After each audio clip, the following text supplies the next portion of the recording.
Next chapter 6 के part 2 में हम फर्दर जो है वो टॉपिक्स कवर करेंगे जिनमें बर्नौली लिखी हुई है। फर्दर उसकी जो है वो एप्लीकेशंस है और लास्ट पे ब्लड प्रेशर के हवाले से इंपॉर्टेंट जो है वो टॉपिक है थ्रेटिक। ये चीज़ें जो हम पार्ट 2 में जो है कवर करेंगे। अब बर्नौली कोई है जो है इसको हमने ड्राइव नहीं करा, लेकिन बेसिक कंसेप्ट जो इसके अंदर है वो आपने जो है वो देखना है कि आप सिंपली ये देखें कि फ्लूइड जो है वो इस पाइप के अंदर से फ्लो कर रहा है। ठीक है, ये ग्राउंड जो है वो लेवल है, ये हाइट h2 है, ये h1 है। यहाँ पे जो है वो वेलोसिटी जो है वो v1 है।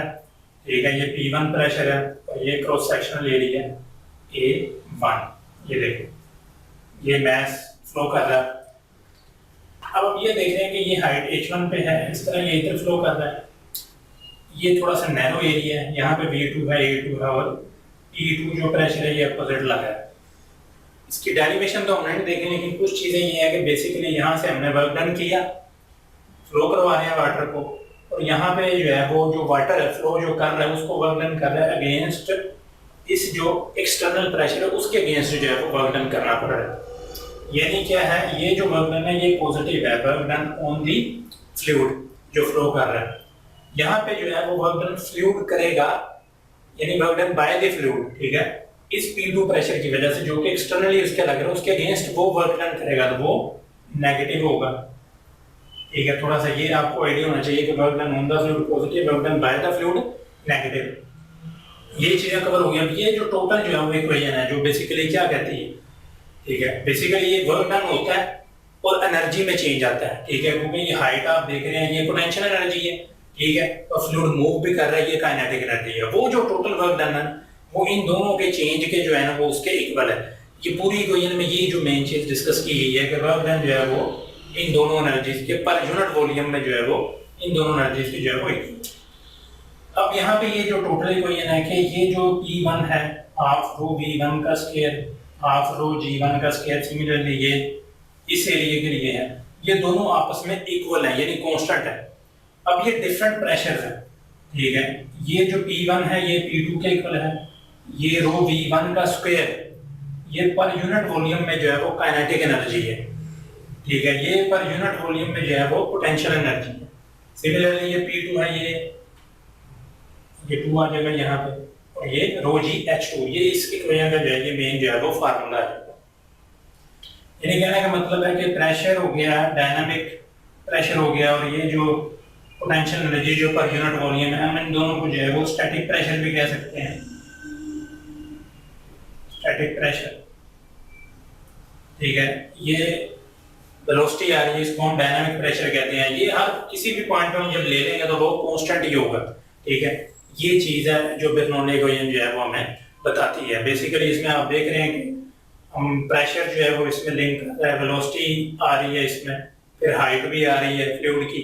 तो ये जो तीन जो मेन क्वांटिटीज हैं इनका जो रिलेशन है ये बर्नौली इक्वेशन जो है वो हमें बता रहा है। ठीक है, ये बर्नौली इक्वेशन है, लेकिन इसमें जो आपने ये चीजें रखनी है कि इसको डिफरेंट फॉर्म में लिख के जो है वो पूछ सकते हैं आपसे। फॉर एग्जांपल अगर यहाँ पे आप रो से डिवाइड करते हैं पहली इक्वेशन तो ये फॉर्म बन जाएगी इसकी,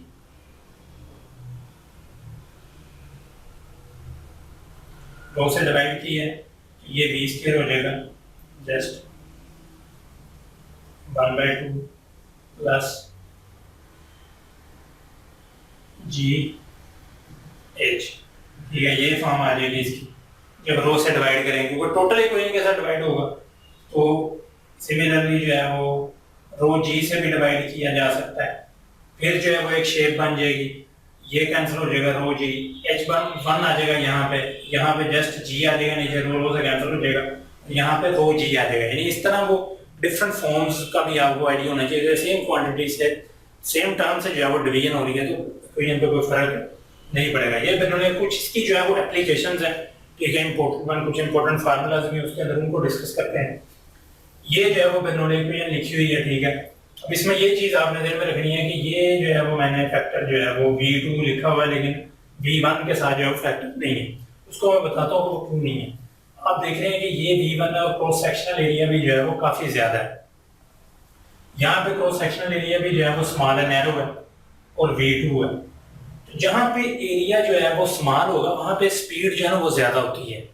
ठीक है, तो इट्स मीन कि यहाँ पे एरिया ज्यादा है, स्पीड ये v1 जो है वो इतनी कम है कि हमने उसको निगलेक्ट कर दिया, यानी इस वजह से हमने इसको जो है वो निगलेक्ट कर दिया, इसलिए ये फॉर्म जो है वो यहाँ पे लिखी आ रही है हमारे पास।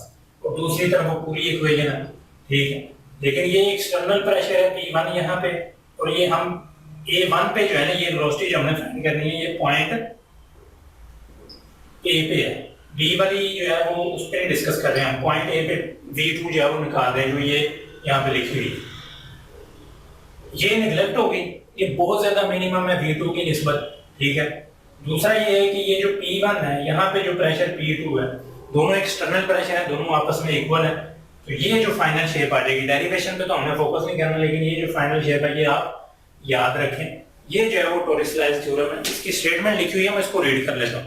पहले the speed of a flux is equal to the velocity, the speed of a flux is equal to the velocity gained by the fluid in falling through a distance h1 minus h2 under the action of gravity। तो आप देख रहे हैं इसके अंदर gravity भी है, ठीक है, और ये इतनी हाइट से ये फ्लो की है और यहाँ से आ रहा है, ये टोटल h1 हाइट है, ये h2 है, तो ये h1 माइनस h2 यानी ये बेसिकली वेलोसिटी जो है वो h पे डिपेंड कर रही है, ठीक है। g तो जो है वो कांस्टेंट है, तो h पे जो है वो इसी तरह आ रही है। सेम जो है इक्वेशन आपने देखी होगी जो हम यूज करते रहे हैं, v is equal to square root 2gh, ठीक है। अगर कोई बॉल है तो यहाँ से जो है वो नीचे आता है हाइट h पे, ठीक है, ये v1 है, तो यहाँ इस पॉइंट पे उसकी अगर वेलोसिटी हमने देखनी हो तो इससे वो भी वेलोसिटी जो है वो फाइंड आउट की जा सकती है, कोई बॉल जो है वो नीचे आ रहा है। तो ये सिंपल सा जो है वो टोरिस-लाइज थ्योरम है, ये रिलेशन आपने v is equal to square root 2gh ये आपने याद रखना है, ठीक है। इस फॉर्म में भी न्यूमेरिकल को पूछ सकते हैं, इस फॉर्म में सिंपल h दे के भी वो पूछ सकता है, ठीक है। सिंपल कैलकुलेशंस होगी जो कि आप इजीली कर लेंगे। आगे है नेक्स्ट है वेंचुरी रिलेशन। वेंचुरी रिलेशन से पहले एक जो टॉपिक है वो हम डिस्कस कर लेते हैं कि जो स्पीड और प्रेशर का जो है ना आपस में क्या रिलेशन है। यहाँ पे मैं थोड़ा सा डिस्कस कर लेता हूँ स्पीड और प्रेशर का आपस में जो है क्या रिलेशन है। स्पीड प्रेशर, स्टेटमेंट बुक पे लिखी हुई है कि where the speed is high the pressure will be low, कि जहां पे जो है वो स्पीड ज्यादा होगी वहां पे प्रेशर लो होगा, एंड वाइस वर्सा, यानी जहां पे प्रेशर जो है वो हाई होगा वहां पे स्पीड लो होगी, ठीक है। ये तो होगी इसकी डेफिनेशन। अब ये किस तरह हम देखेंगे कि कहां पे जो है वो ये किस तरह हमें आइडिया हो। ये सिंपल, अगर ये जो वेंचुरी रिलेशन की डायग्राम है अगर यहाँ पे आप फोकस कर लें तो ये आप देखें क्रॉस सेक्शन एरिया काफी ज्यादा है, लेकिन यहाँ ये जो पॉइंट है क्रॉस सेक्शन एरिया जो है वो काफी कम है, तो इट्स मीन यहाँ पे वेलोसिटी जो है वो कम है, बिल्कुल स्मूथली स्लो जा रही है स्पीड। लेकिन ये नैरो हो गया तो स्पीड बढ़ गई है, यहाँ पे ये जो v2 है, ठीक, ये स्पीड जो है वो बढ़ गई है, इसकी अगर हम इसको v2 कंसीडर कर लें तो इट्स मीन कि यहाँ पे जो प्रेशर है वो ज्यादा है, यानी ये जो P1 है ये ज्यादा है P2 से, ठीक है। ये जो है रिलेशन है। अगर आप डेली और प्रैक्टिकली अगर आप देखना चाहें तो इसमें जो डिफरेंट इसकी एग्जांपल्स है, मसलन अगर आप ट्रेन के पास कभी खड़े हो, ट्रेन बड़ी फास्ट स्पीड से जो है आपके करीब से गुजरे तो वो बड़ी स्पीड होती है, लेकिन एकदम जो है आप उस तरफ एकदम जो है उस तरफ आपको एक थ्रस्ट मिल जाएगा, आप ट्रेन की तरफ मूव करते हैं एकदम, वो क्या होता है कि बहुत ज्यादा स्पीड है और प्रेशर जो है ना वो लो हो गया, ठीक है। आपके पीछे प्रेशर जो है ज्यादा, इसलिए आगे की तरफ जो है जाते हैं इजीली, मतलब प्रेशर लो, ठीक है। ये एक चीज है, मतलब डेली लाइफ की जो एग्जांपल आप ये भी चीज जो है वो ध्यान में रख सकते हैं। दूसरा आपको पता है ये जो बॉल होती है क्रिकेट बॉल, इसमें भी यही कॉन्सेप्ट होता है, इसमें जो स्विंग जनरेट होता है तो इसी वजह से होता है कि नीचे जो है वो प्रेशर जो है ना वो ज्यादा होता है, ऊपर जो है वो क्लोजली एयर की जो लाइंस होती हैं वो क्लोजली करीब करीब होती हैं, जिसकी वजह से जो है वो उनकी वेलोसिटी जो है वो ज्यादा होती है, ऊपर प्रेशर कम होता है, नीचे जो है वो प्रेशर ज्यादा होता है और उसको एकदम थ्रस्ट मिलता है छोटा सा, जिस वजह से वो स्विंग जो है वो ज्यादा स्पीड से होती है। सिमिलरली जो एरोप्लेन है उसके विंग की अगर आप एग्जांपल ले लें, ठीक है, एरोप्लेन के ये सिंपल जो है यहाँ पर देखें ये विंग, ये जो ऊपर वाली लाइन है ये बड़ी क्लोज हो, ठीक है, यानी v जो है वो हाई है लेकिन p लो है, लेकिन ये जो नीचे से लाइन है ये इनके दरमियान ये क्लोज नहीं है आपस में, इट्स मीन कि स्पीड v जो है वो लो है लेकिन प्रेशर हाई है, इसलिए इस विंग को जो है वो थ्रस्ट मिलता है, तो एरोप्लेन जो है वो ऊपर जाता है। ये इसकी सिंपल बुक पे भी एग्जांपल जो है वो डिस्कस की गई है। ये जो टॉपिक है ये वेंचुरी रिलेशन से पहले जो है हमने डिस्कस किया। वेंचुरी रिलेशन के इसकी तरफ आ जाते हैं। इसको थोड़ा सा यहाँ से रेज करना है।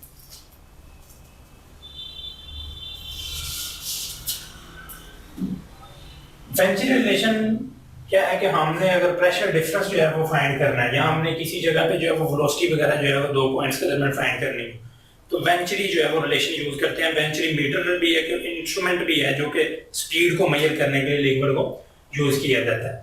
अब ये सिंपल जो है वो कॉन्सेप्ट है, ठीक है, ये सिंपल जो है वो फार्मूला लिखा हुआ है। इसमें जो कुछ टर्म्स हैं आपको पता है, रो जी एच नहीं है, रो जी एच वन, रो जी एच टू ये नहीं है। ये फाइनल शेप जो है ना मैंने लिखी हुई है, डेरिवेशन तो हमने करनी नहीं। ये इसलिए नहीं है कि ये सेम जो है वो यानी इनकी हाइट जो है वो सेम है, इस पॉइंट की भी सेम प्लेस पे हम ये समझ लें कि बैलेंस जो लेवल है वो सेम है इस पॉइंट का और इस पॉइंट का, इसलिए वो टर्म्स जो रो जी एच वन और रो जी एच टू वो लिखी नहीं है, उनको हमने इंक्लूड ही नहीं किया इसमें, ठीक है। ये एक फाइनल शेप आ जाएगी और इसकी ये फाइनल शेप आ जाएगी। अब इसमें आप फर्क देखें, यहाँ पे P1 माइनस P2 लिखा हुआ और V2 पहले आ रही है और V1 बाद में आ रही है। अगर आप देखें तो यहाँ पे P1 जो है वो ज्यादा है, ये बेसिकली इसके लिए ये इक्वेशन होगी, ये इस डायग्राम के लिए P1 ज्यादा है तो पहले आ रहा है, तो फिर ये इक्वेशन की जो है वो शेप बन जाती है।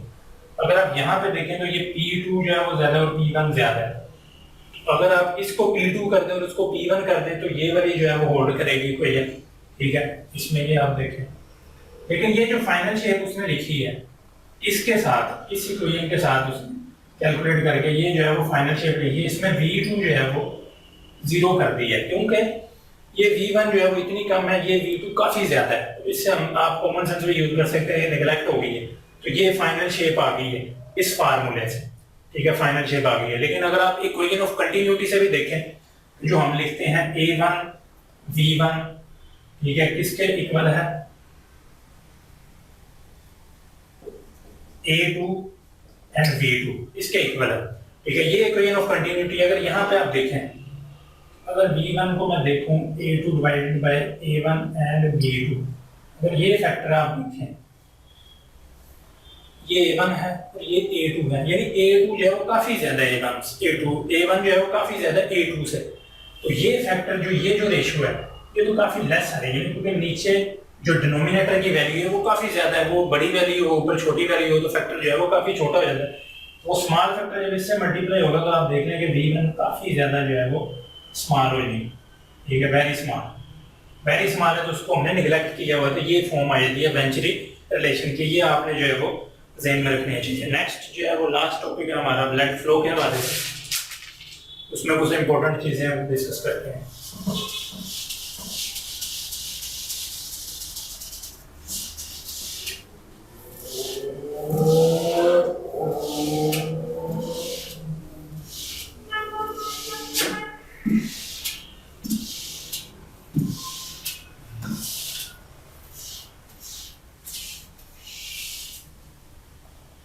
ब्लड फ्लो के हवाले से कुछ थ्योरी की चीजें जो कि आपने ज़हन में रखनी है, कुछ चीजें जो है वो मैं लिखता भी जाऊंगा। ब्लड फ्लो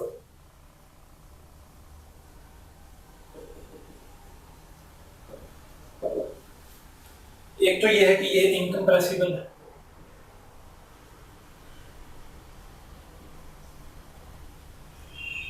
इसकी जो डेंसिटी है वो नियरली इक्वल टू जो है वो H2 है, ठीक है, ऑलमोस्ट जो है वो उसके इक्वल है। इसकी जो विस्कोसिटी है 3 to 5 टाइम्स मोर है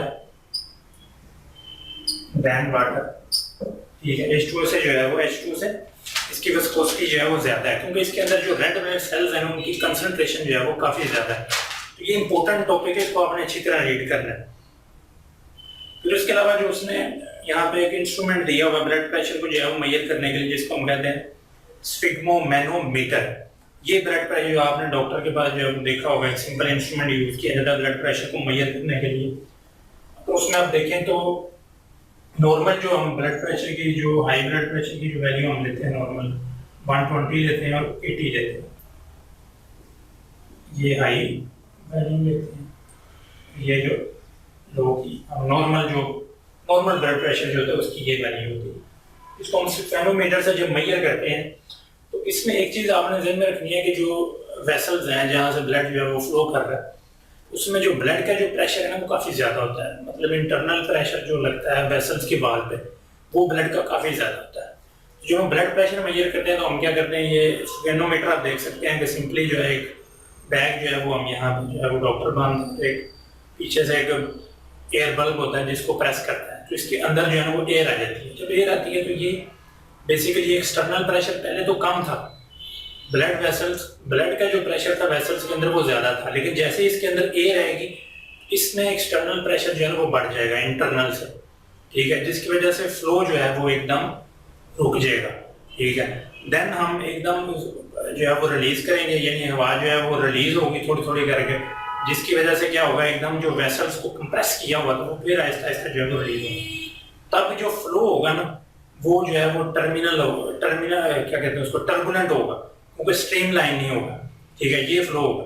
लेकिन तब एकदम जो वैल्यू हमें शो होगी जैसे ही हमने थोड़ा रिलीज किया है, ठीक है, तो जो प्रेशर है इंटरनल और एक्सटर्नल जो प्रेशर है वेसल का वो दोनों बराबर हो गए हैं, ठीक है। तब जो वैल्यू आएगी हमारे पास वो हाई ब्लड प्रेशर की होगी।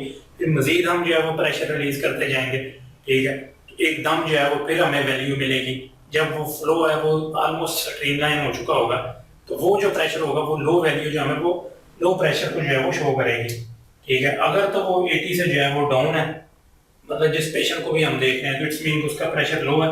अगर जो हाई वैल्यू हमने मेजर की है अगर 120 से ज्यादा है तो उसका प्रेशर जो है वो ज्यादा होगा। ये जो है वो स्टेफेनोमीटर है जो कि हम यूज करते हैं। उसके अलावा इसमें यूनिट जो यूज किया गया है, हम टॉर का यूनिट यूज कर रहे हैं, 120 टॉर, ठीक है, 80 टॉर। अब ये टॉर किसके इक्वल है, 1 टॉर।